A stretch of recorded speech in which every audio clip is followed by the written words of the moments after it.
ईशान और समय की चाबी। एक शांत शहर में एक समझदार और जिज्ञासु लड़का रहता था जिसका नाम ईशान था। ईशान की उम्र 9 साल थी और उसे घड़ियों से बहुत प्यार था क्योंकि उसे लगता था कि घड़ियां सिर्फ समय नहीं बताती बल्कि कहानियां संभाल कर रखती हैं। एक शाम जब वह अपने दादाजी की पुरानी अलमारी साफ कर रहा था तो उसे एक छोटी सी सुनहरी चाबी मिली जो किसी भी ताले जैसी नहीं थी क्योंकि उस पर कोई दांत नहीं थे बल्कि गोल गोल निशान बने थे जैसे घड़ी के अंक। तभी कमरे में रखी पुरानी दीवार घड़ी अपने आप रुक गई और हवा में बहुत धीमी आवाज आई कि यह समय की चाबी है और अगर इसे सही जगह पर न पहुंचाया गया तो शहर के पल आपस में उलझ जाएंगे।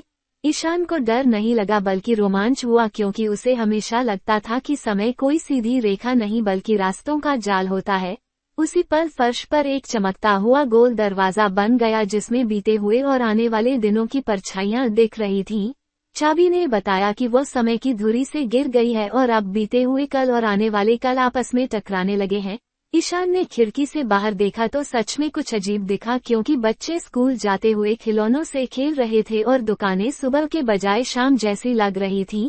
उसने बिना देर किए मदद करने का फैसला किया क्योंकि उसे समय को उलझा हुआ देखना अच्छा नहीं लगा। वो चमकते दरवाजे में कदम रखता है और खुद को एक ऐसे रास्ते पर पाता है जहां घड़ियां हवा में तैर रही थीं और हर टिक टिक एक अलग दिन की आवाज थी।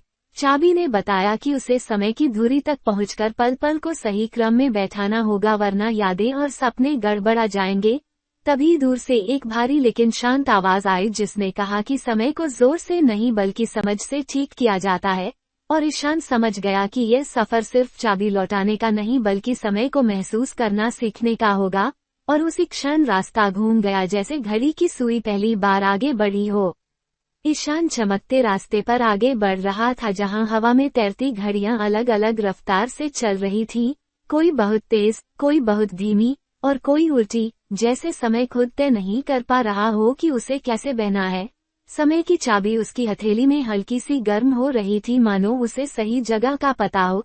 तभी वह एक बड़े खुले मैदान में पहुंचा जहां जमीन पर गोल गोल रास्ते बने थे और हर रास्ता किसी अलग दिन में खुलता था। एक रास्ते पर उसका पिछला जन्मदिन चल रहा था, दूसरे पर अगली गर्मियों की छुट्टियां, तीसरे पर कल की सुबह। ईशान को समझ आया कि ये सब पल आपस में मिल गए हैं इसलिए शहर गड़बड़ा रहा है।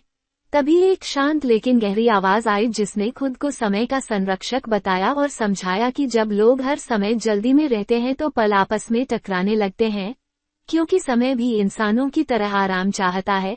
ईशान ने देखा कि मैदान के बीच में एक बड़ी सी घूमती हुई धुरी थी जो समय को सही क्रम में घुमाती थी लेकिन अब वह डगमगा रही थी क्योंकि उसके दांतों के बीच गलत पल फंस गए थे। संरक्षक ने बताया कि धुरी को ठीक करने के लिए ईशान को उन पलों को अलग अलग पहचानना होगा जो अपनी जगह से भटक गए हैं। ईशान पहले उस रास्ते पर गया जहां उसका जन्मदिन चल रहा था और देखा कि केक कटने से पहले ही मोमबत्तियां बुझ चुकी थीं क्योंकि खुशी जल्दी में थी। उसने मन ही मन कहा कि खुशी को धीरे मनाना चाहिए और जैसे ही उसने ये सोचा वह पल शांत होकर अपनी जगह लौट गया।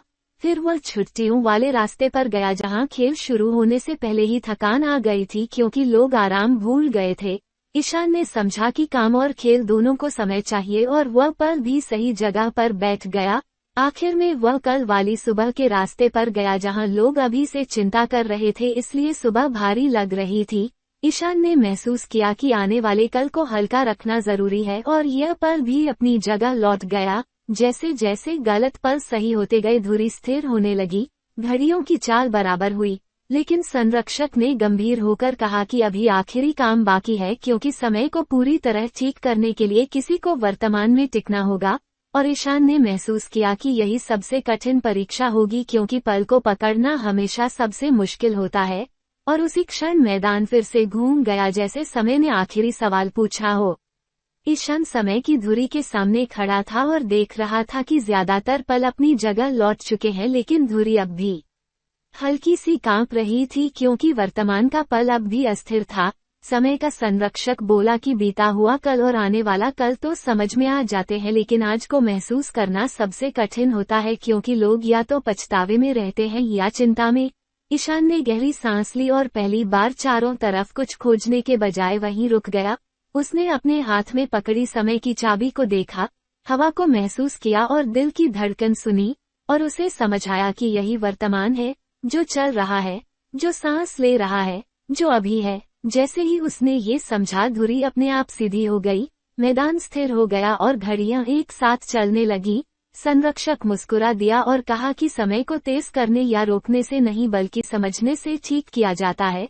उसी क्षण चमकता हुआ रास्ता फिर से खुल गया और ईशान धीरे धीरे अपने कमरे में लौट आया।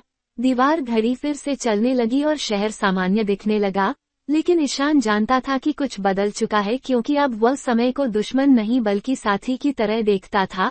अगले दिन जब वह स्कूल के लिए निकला तो उसने जल्दी नहीं की।